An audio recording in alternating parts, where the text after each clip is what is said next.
ARCs, SPSFC, and Libby. Oh my. So today I will be doing my MBR for June. Let me tell you about June for a minute, because in June we have the finals for SPSFC. The finals. I have vacation for a week and a half. My husband will actually be off for 18 days. We have tons of stuff just going on in June. My anniversary is in June, and I will have been married for longer than I want to admit here on BookTube. But Lord, June is going to be absolutely chaotic. Now, I do have quite a few books on my list for June that I really plan to tackle. I really want to read, especially on vacation, like by the pool. I'm excited. I'm excited. Now, the other caveat to this is I have two 12-hour drives in front of me, one there and one back. Also, a little bit more than that, like we will be in the car for quite a bit of time. And so I have added a lot of like my ALCs that I hadn't had a chance to get to. I have added Libby. I've talked to a few people who are like, why don't you add what you like put on hold on Libby to your TBR so that we all know? And so I'm going to start doing that. Part of the reason for that is because I really have no faith in Libby and when they're going to send me a book, because it'll say 2 weeks and I'll get it in 2 days and, you know, all that stuff. So I never know when I'm actually going to be reading it. But some people have said, why don't you just add what you put on Libby to your MBR, TBR videos? So that's what we're doing today. And I have, like I said, ALCs, Libby, and I have an ARC. And then I have just some books that I want to get to. So let's get started. First off, I want to talk about the physical books that I'm going to be taking on vacation. Now, I will be taking my Kindle, so there's a chance that I just randomly pick up books, but you know, it's more likely that I don't read on my Kindle because ebooks kind of give me a headache. But physical books, I don't want to take a ton. So I'm taking some short ones, and I'm taking some ones that I'm like highly anticipating. The first of that would be Red River 7. Who saw that coming? Nobody, right? Nobody. If you don't know who AJ Ryan is, that would be Anthony Ryan. He wrote a mystery novel. It's a little short, and I'm very excited. Now, it's funny to me because Anthony Ryan happens to be my favorite author. We all know this, and he writes a ton of fantasy. He has a noir detective series, and now he's writing a mystery novel, and Giles Christian has kind of followed this same path, and I compare them a lot. So this is just funny to me. It's just kind of interesting. Now, when I saw the cover reveal for this, I was like, oh, that's intriguing. I really like it.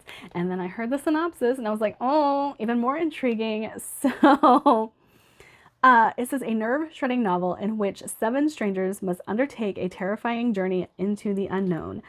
On a boat at sea, a man awakes with no memory of who he is or how he came to be there. He's not alone. There are 6 others. None of them can remember their names, but all bear the scars of recent surgery. When a message appears on an onboard computer, proceed to point A. The group agrees to work together to survive whatever is coming. But as the boat moves through the mist-shrouded waters, divisions begin to form, and the group is plagued by questions. Who is directing them? Why have their memories been wiped? And what are the screams they can hear beyond the mist? So, as you guys know, with my recent NFN of the Iron Crown, amnesia is not my favorite trope. However, this type of scenario I really enjoy, especially because it's a short mystery novel. I have a feeling this is going to intrigue me a lot more. Anthony Ryan is one of my favorite authors. I really enjoy his writing style. I know that he can kind of put the fear in you, that unsettling feeling. I know he can do that. So I'm very excited. This is really short. This is almost novella length. So I say that.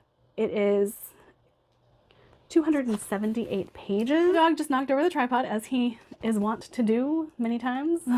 And so if we shifted, sorry. You can see Saga sitting there behind me. But I really love his writing style. I really love everything about that. Oh, what I was saying is it's very large font. So I have a feeling this is going to be a really fun, dark beach read for me. and I'm excited. Also, the book I had planned from the beginning to take, No Port in a Storm by Cal Black. I did not get to it in the month of May, and it made me sad.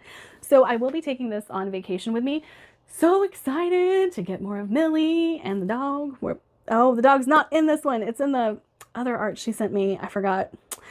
But yeah, No Land for Heroes was amazing. I love Millie, like I said, and I do think that Millie is going to become one of my favorite characters of all time. I'm looking forward to that so much, so much. Another that has been a favorite of mine in the past would be Nikki Drayden. Now, my friend Izzy purchased Symbiosis for me. This is a follow-up to Escaping Exodus. If you guys have been a part of this channel for any amount of time, you will know I absolutely love Escaping Exodus, and I can't wait to see where the story goes from there, because I had thought that that was going to be a standalone. I was totally cool with it. Now we have a follow-up, and I'm pretty excited. I'm pretty excited. Also, these covers are just so beautiful. I kind of don't want to know anything going into this because I don't want any hints at what may have happened post the end of Escaping Exodus, if that makes any sense. But also another very short read, and I do think will be a great read to read on the beach. And then I have been very interested in Bradley P. Bulau's The Shattered Sand series, and I found the prequel novel to it. So I do think I will give this a try while I'm on vacation as well. Again, another very short read. I'm trying to not take chonkers with me on vacation because I have a feeling my attention will be pulled in 50 different directions. So whenever I need to set a book down, I want to be able to. And I do think, oh, look at this, look at this. There's art inside. So very cool, very cool. My dog, again, has tried to pull the tripod over. I am so sorry. I keep saying that he does this, and I don't think you guys get to see it as often as what he's doing today, but yeah, so I'm very much looking forward to this and finding out if I like his writing style. It is pretty short and the print is pretty large. So again, like I said, a great book to take to the beach. Now let's go ahead and talk about the arcs, because those are the ones I'm most excited to get to. The Blighted Stars by Megan E. O'Keefe. Do I even need to know what this book is about? Absolutely not, because Velocity Weapon, you guys can't see it, it's over here, is one of my favorite series. The Protectorate, I love it. I love it. She has become an auto-buy author for me because of this. And then The Blighted Stars was offered to me. I didn't request it, it was offered. And I got so excited, so excited. So I now have The Blighted Stars to read, and I'm so pumped. I have heard the very beginning of this is kind of slow and will irritate me, but as soon as the mystery starts to pick up, I will be fully invested, and I'm looking forward to that because yes, please, more Megan E. O'Keefe in my life. And I have Steal the Sky, and I did think about putting it on this TBR because I have an audio form of it as well, but I don't like reading authors' series together. I know, I'm weird. Next, I have The Magician's Daughter by H.G. Perry. This is an arc that I accidentally forgot about, and I need to get to. I've heard very good things about it. I've actually heard mixed things about this, but H.G. Perry is an author that I keep meaning to read and then don't. And I feel really bad that an arc of theirs actually hit this list as well. Like, I keep meaning to read it and then I didn't do it. But I've heard this is very atmospheric. I've heard that it's kind of like a historical fantasy magical realism story. And while magical realism doesn't always work for me, there are a few that I actually really like. So I am hoping that this one does. It has an excellent rating on Goodreads, which is like a 4.05. And I'm so excited. I really want to get into H.G. Perry's works and the Declaration of the Rights of Magicians. I keep meaning to read that one specifically, and then I don't. I don't know why. I really don't know why, because I really want to. So the blurb for this book is: a young woman raised on an isolated island by a magician discovers things aren't as they seem and must venture into early 1900s England to return magic to the world in this lush and lyrical historical fantasy. So yes, there we go. That sounds highly appealing to me. And then of course, another one that slipped under my radar.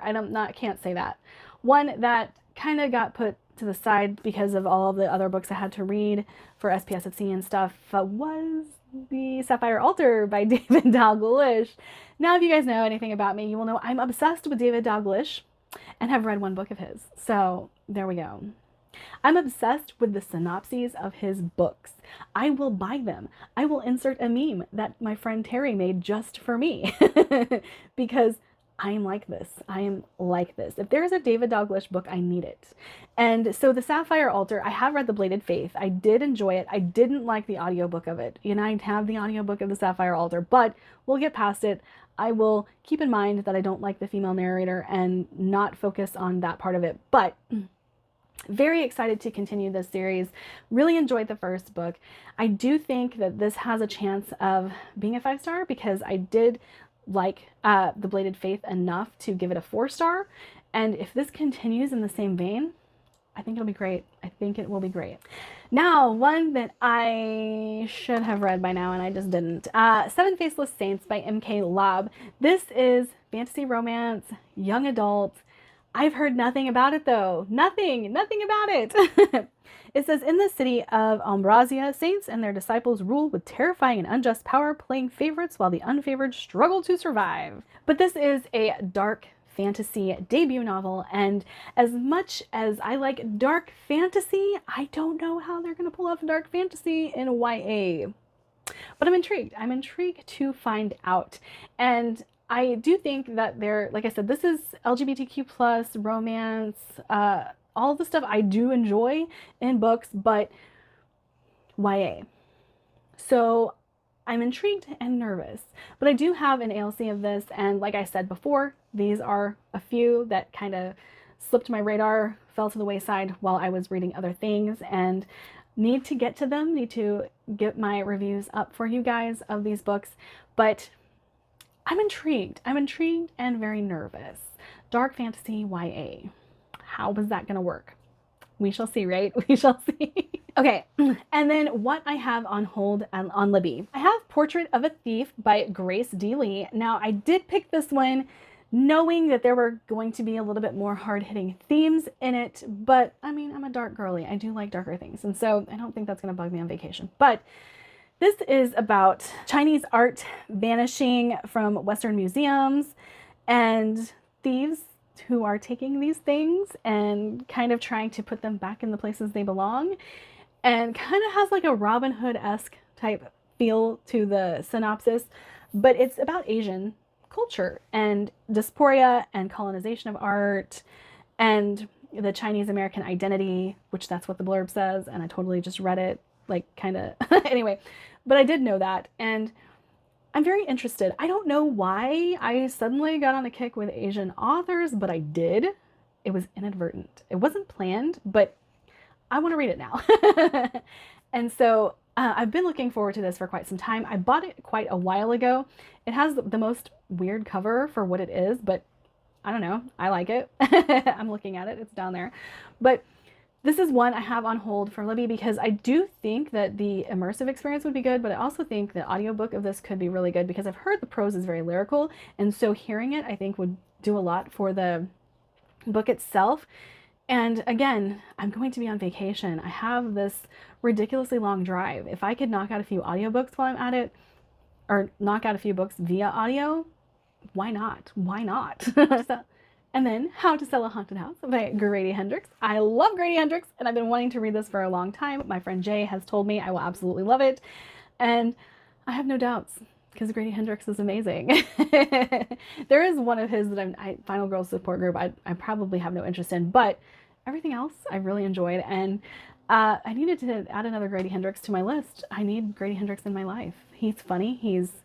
Has a lot of good commentary on social things, and I just enjoy it so much. I do know that this one is dark. I do know that this one has more hard-hitting themes than he usually tackles, and things that are going to actually be personal to me. So I am looking forward to this. I do think there's a chance I might cry. And I do think there's a chance that I might have to turn the book off at some point and be like, nope, nope, nope. We're taking a break. But I think I'm really going to enjoy this one. I really love Grady Hendrix, like his writing. He's probably one of my favorite horror authors, along with T. Kingfisher, A House with Good Bones. That is also one of the books that I have on Libby. Now, I have not bought either one of these simply because the last 2 times I have been to Barnes & Noble, they weren't there. So I will have to find them eventually and add them to my shelf down here. But I have no problem reading horror, listening to horror via audio, because I think that most of the horror books that I've listened to, there have been elements that have added to the experience via audio. And T. Kingfisher is very easily readable. So is Grady Hendrix. And so these two books, highly anticipating getting to them, and I really think I will love them. Now, again, this is Libby, so I don't know when they're going to come. I don't know when I'll be reading them. Is it going to be on vacation? Is it going to be at the end of the month? Is it going to be at the start of the month? I don't know. And the last of the Libby ones would be, drumroll please, In the Lives of Puppets by TJ Klune. I know, I'm going to read a TJ Klune. Who is she? After reading The Undertaking of Art and Mercy and Emily Wilde's Encyclopedia of Fairies, I have decided cozy is probably not the worst thing in the world, and I love those two books. Absolutely love those two books. They are very different for what I tend to enjoy. Now, if you can tell by the rest of this TBR, this doesn't fit. It doesn't fit in what I tend to read. But I did get it from Fairy Loot. I have a beautiful edition of it, which I'll show off when I'm, reading it or whatever. But I'm going to give TJ Klune a try. I don't have high hopes, which I think might be a good thing, because having no expectations going into it, or low expectations going into it, and then turning out to enjoy it, it can be a great thing. It can be a great experience. And then it might actually make me like the book more. Now, I know that this does have some hard-hitting topics in it, and also, let me say it again, I'm not put off by that to read on vacation. I'm just not. I know people who go to the beach during vacation really want fun beachy reads. I'm not that kind of girl. So, I mean, I might pick up a romance. You never know what's going to happen whenever I pull up Libby down at the beach and I'm like, oh, well, maybe I just want to read this instead. Could happen. I also have like Questland by Carrie Vaughn that I've been meaning to read for a while. That could also be fun, a little D&D romance. Those are the ones I have on Libby. Carrie Vaughn is just one I've had for a while. Okay, how many times is that? Like 4?